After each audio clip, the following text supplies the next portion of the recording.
o smuls și o dat pe ăla prima dată în stânga și apoi la ușă și-a făcut loc să iasă.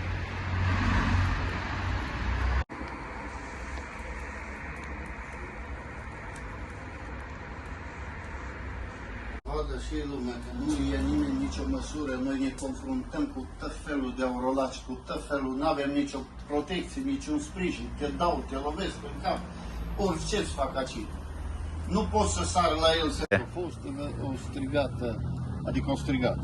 După ce am trecut de stația de la piață, o striga călătorii, domnule, sparge ferestrele și am oprit pe dreapta și el deja pe stânga o sparge, o smuls ciocanul ăla ce-l avem noi în autobuz, ciocane pentru spart ferestrele, o dat pe partea stângă, o spart fereastra și și-a făcut loc în ușă, după ce am oprit, și-a făcut loc cu ciocanul în ușă și am sărit în ușă și l-am prins.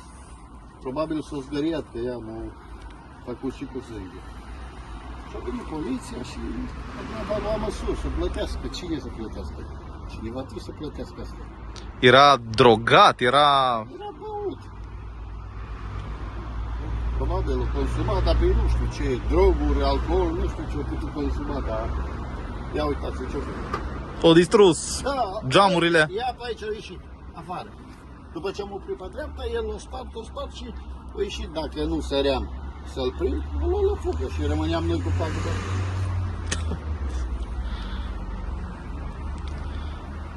Erau mulți călători în acel moment în autobuz. Plin autobuz, o oră de vârf. Da. Toată lumea merge către casă, de la liceu, ies elevii, toată lumea plin autobuz. Groaznic. Nu. Nu știu, cred, nu, să se schimbe ceva, domnule, se întâmplă.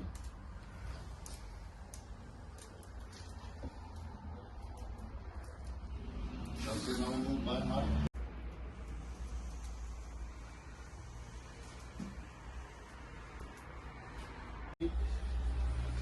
Efectiv, suntem ca legați de mână.